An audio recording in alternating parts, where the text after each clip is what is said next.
Aquaba, welcome to Expat Life Ghana. I'm Tony, this is my wife Aya.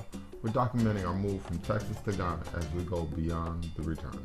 And in this video... Are we coming to Ghana to be Black Americans in our own American bubble? Wait. When the Chinese immigrate to places, they make a bubble. Isn't there some logic to that? Let's get this video started.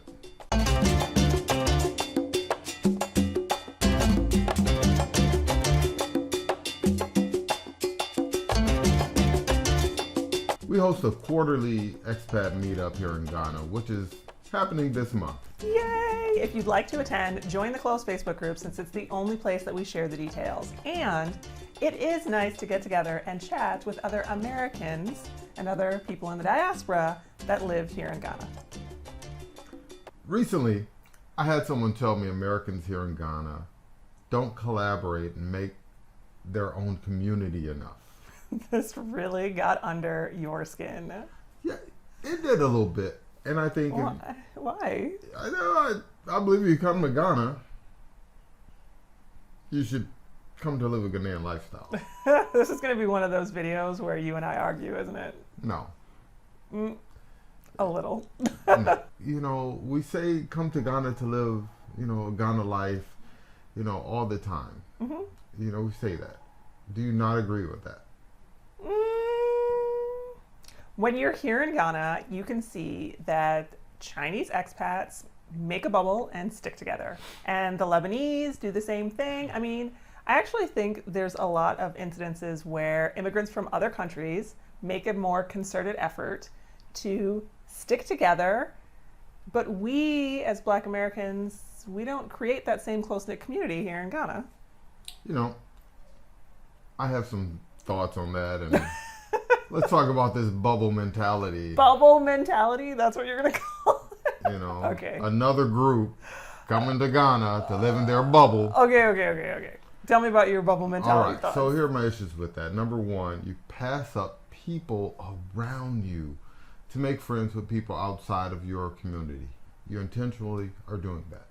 Well, yeah, but when you think about people from Africa who go to the States, we all kind of congregate together. Like, you can find a very strong Haitian community. You can find a very strong Ghanaian community. Mm-hmm. Find a strong Cuban community. When people go abroad, they find other people that are like them.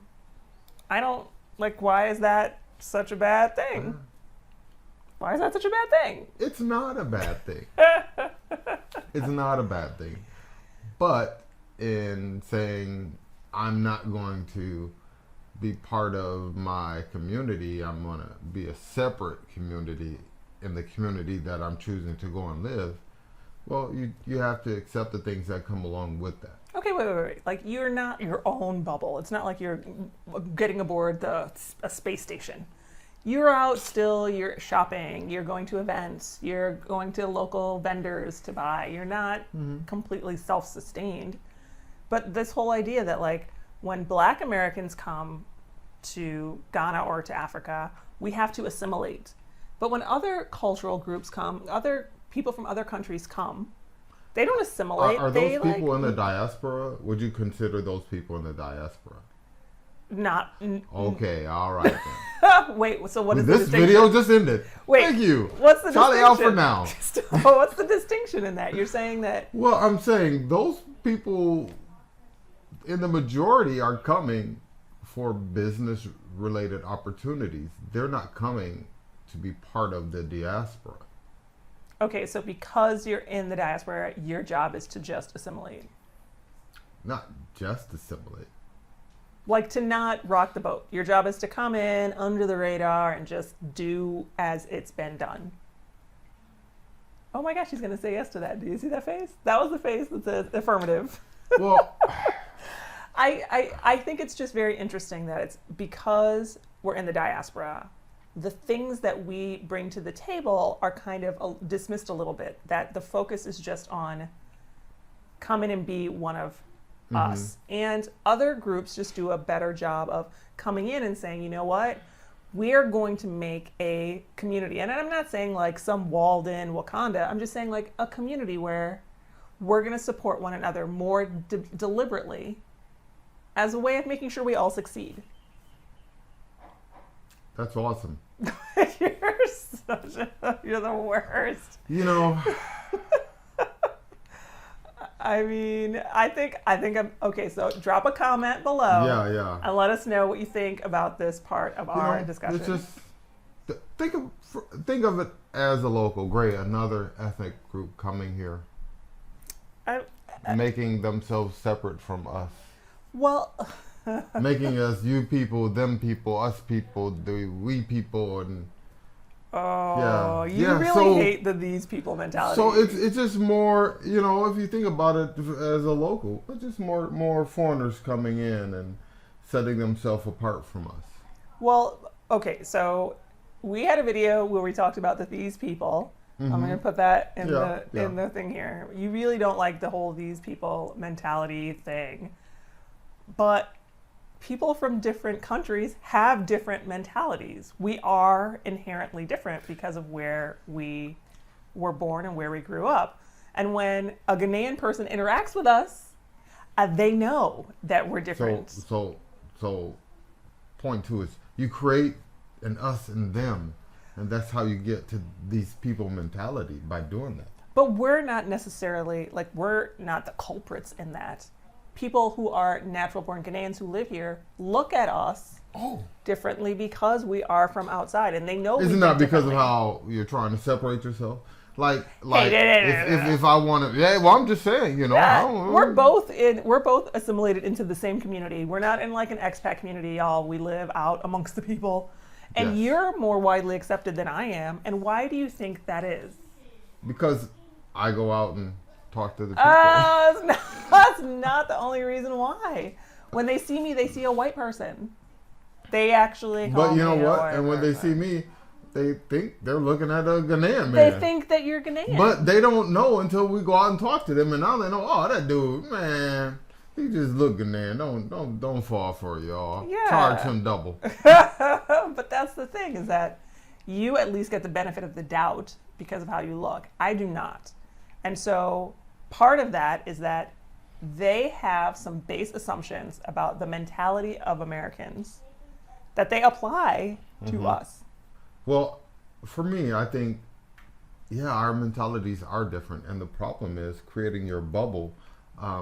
You hold on to some of those mentalities that you don't need to bring here.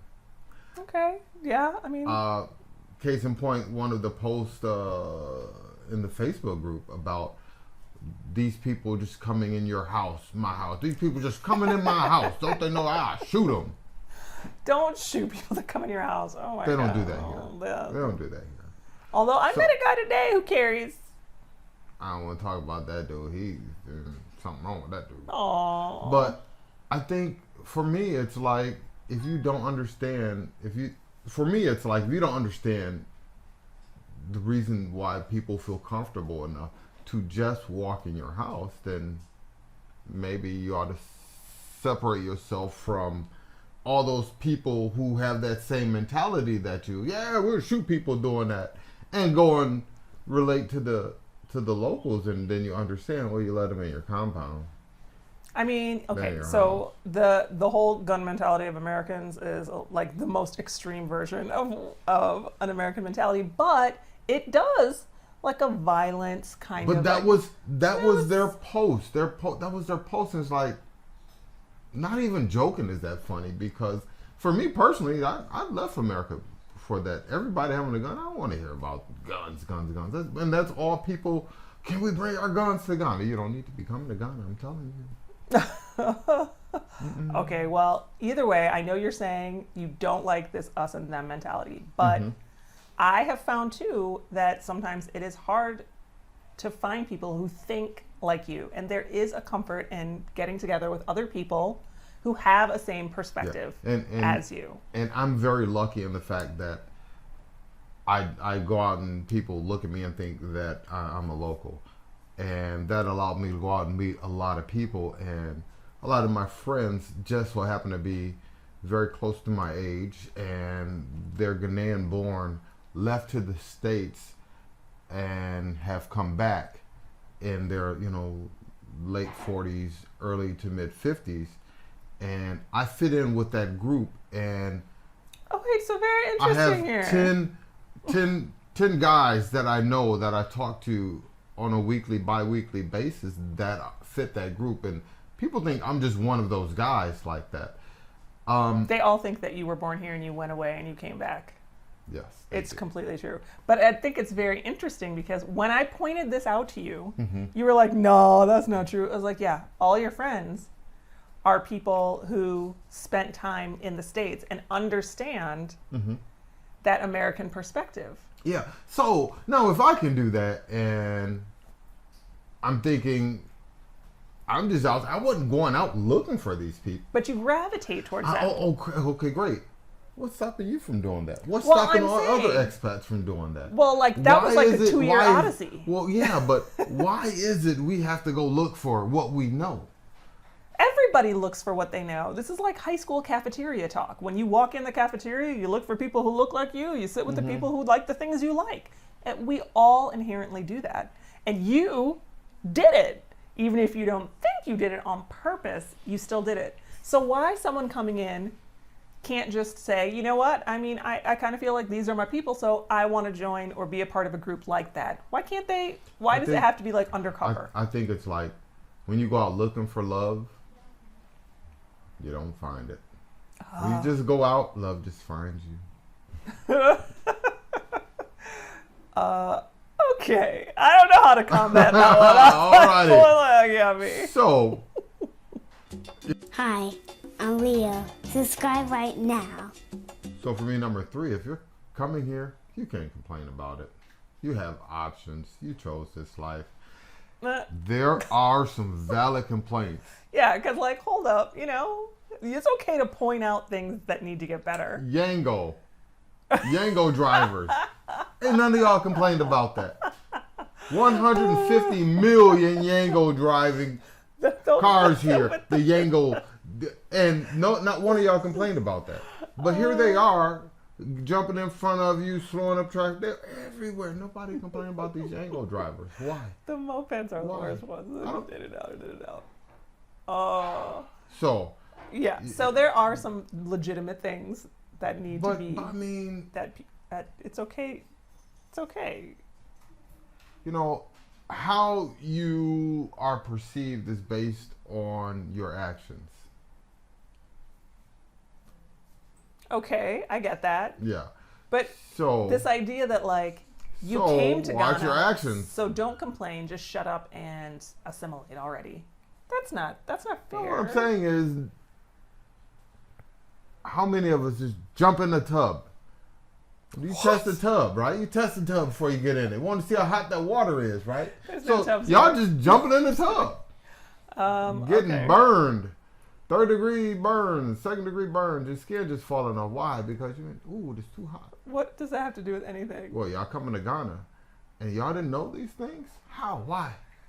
Yeah, but you can comment about things that are not to your liking. I don't like the way the motorway is between Timma and Accra because, wow. There was that's a pothole. complaint. Somebody like fell in it. They came back out the other That is day. a complaint. But I mean, if we aren't going to all get together and complain about things that we can actually do something about, how people perceive you, can't do anything about that. So you should only complain about things you can fix. No. Well, yeah. You're going to complain about it, do something about it. Okay, all right. Yeah. I still think that there's something to be said about the fact that almost with a very American mentality of accept racism or get out, there is a little bit of a Ghanaian mentality where it's like assimilate or go back. Is that how you took that? Wow. I'm saying. Oh, I'm sorry if anybody took it like that. Well, it's like this thing that like you shouldn't complain about it. Well, you know. You, however, should know what you're getting into. I do agree with that. I agree with that one. I don't know. Okay, we'll leave that one. Alrighty. Drop a comment below and let us know what you think. Number 4 is you can make yourself a target when you don't integrate. People are less likely to look out for you if they don't know you. I mean, yeah, that's generally true. And, you know, it's like, You're saying that as though integration prevents you from being a target. But like you're fine. You look like a Ghanaian. But me, I'm a target no matter where I go because I don't. And I'm not saying that Ghana is like a dangerous or unsafe place. Right. But I'm saying by not looking like a traditional Ghanaian. What would you be a target for? I mean, like price gouging at the market, being pulled over when I drive, especially when I drive by myself without you. I'm just like, again, so, I am. They see me through that windshield from way out, and they're like, you, Do you have water for me? I don't have any water. I'm thirsty today. You guys, I don't have any water. I don't have any water. Yeah. So it doesn't matter so why not integrate? It's not necessarily making you more of a target. No, but I think, through integration, you find out how things work better. You learn the system more. Okay. But, some expats have been through this system. We meet people all the time, been here 5, 10, 12, 17 years. The guy this last weekend was 17 years here. Mm-hmm. He knows some things. So the community can actually help you not be a target. Is he looking at me funny right now? I feel like absolutely no. I'm like, yeah, I agree with that. The community can. Case in point, we our gate, the wind blew our gate open. It wasn't latched properly, and my neighbor called me. Oh, Mr. Tony, did you know your gate's open? It's been open for a while. You okay over there? I'm like, oh, let me go check, Jack. Thanks. And then, like the week later, he called me. Mr. Tony, are you expecting somebody at your house? There's some guy standing outside of your house. Oh yeah, he's there early. Yeah. So, hey. But those same things may have happened if your next door neighbor was an American. Oh, they would have been out there asking who they are with their gun in their hand. That's not true. Although I have had American neighbors who I didn't even know their names. Like they just never came to talk to me. So maybe that's not the right. Well, for me, I just coming to Ghana, come with a fresh mentality, come with a new attitude. Really, think about it like this. You go buy a new pair of shoes, you don't take your old stinking pair of socks and stick them in the new pair of shoes. You go buy some new pair of shoes, buy a new pair of socks. That's true analogy. And yeah. What does that even mean? So that means, hey, when you come into this new country, bring a new attitude with you. Okay. Be ready for change. So, be ready to accept new things. Attitudes are socks. Got it. That's all I got. I pointed this out before, but I feel like I'm kind of going to point it out again. You are an out and about kind of guy. You're always out and doing all kinds of stuff, meeting all kinds of people. But you've gravitated towards others who are similar to you. That was a natural gravitation. That wasn't. That's how, I gravitate towards you. It's just natural. Oh, well, I appreciate that. I mean, I didn't go out looking for this group of friends that I have. It was strictly organic how we met, and that's not. You can't say it's strictly. I understand you're saying like, oh, I met them out in the community, but you gravitated towards them as long-term friends. You've met a lot of Ghanaian-born, Ghanaian citizens, like never left, and they're not your besties that you're out with on the weekends. Why is that? You think because they don't have a lot in common with you? No, honestly, because their wives are very strict. They can't hang out. They can't hang out You're like you. So full of it. Oh my God. Okay. They have to go to church in the morning. I don't know why.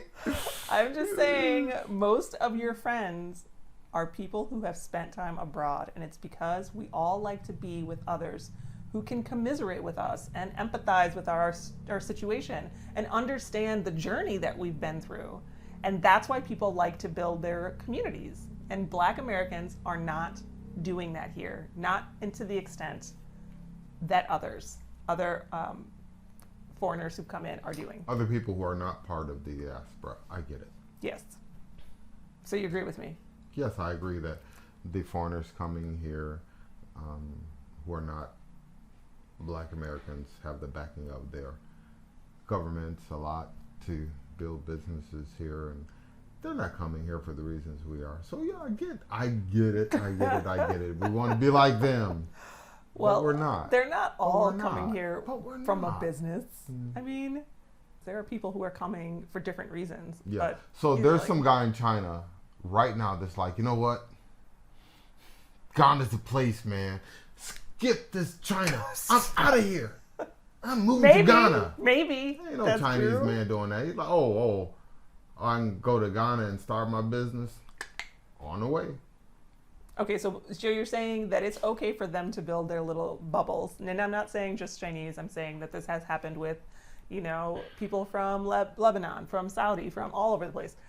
They're okay to build their little bubbles because they're in it for business. But because Black Americans are coming back as someone in the diaspora, we have to assimilate. We don't get to bubble. Hey, tell you what. Put yourself in a bubble.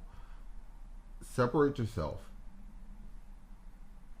Don't include yourself in with the locals and get familiar with the cultures like the other groups are doing.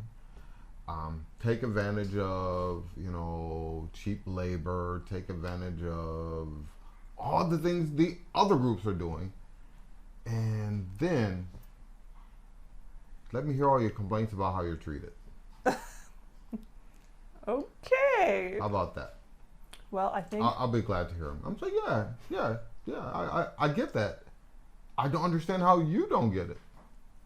I just think that ultimately we should look for more opportunities to uplift Black Americans as they make this journey. And if people choose to be in a community and want to have that camaraderie, that's okay. There shouldn't be a stigma or a backlash for that. Just like there shouldn't be a stigma or backlash for people who decide they want to assimilate. Either side of the assimilation coin. I feel like Right. that's your journey. Just Yeah. Choose what's best for you. yeah. You want to be in the expat community here? Great, no problem. If you want to get out and be with the people? Great, no problem. You have to be comfortable when you wake up and you go out and you live your life here. You have to be comfortable. Completely true. Okay, well, so there you have it. If you are planning your return, join our closed Facebook group so you can connect with folks just like you. Or not. And hopefully we'll see you at the meet and greet later this month. Yes, and if you're planning your first trip to Ghana, check out what we have to offer on our website, expatlifeghana.com, including full service tours, airport pickups, and day trips to see the country. Plus, we now offer a hosted bed and breakfast service at our Expat Life Lodge. So check it out It's on the so website. exciting. This conversation actually started on one of our monthly lives. So if you've never joined us, subscribe right now and hit the little notification bell. That way you can join us right here on the last Friday of every month, live on YouTube, and actually take part in the conversation. Hopefully we'll see you there. Yeah, and with that, shout out for now.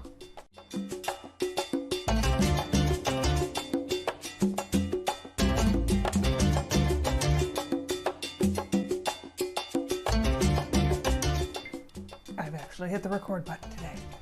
I mean this time. It's yellow, it's you. Are you waiting for me? Okay. Aquaba, welcome to Oh, seriously. I'm gonna do this in the morning, people. That kid's running back and forth, making Y'all all act like kinds we of didn't outside say noise. y'all act like we didn't say we was in here making these videos. Ooh, wow, Vivo sucks. I don't even know what Vivo is. What That's is the that? phone I got, a Vivo phone. It works pretty good. You were okay up until like 5 minutes ago. Oh, it worked for like the first 2-3 months, and I was like, Not today. Not today.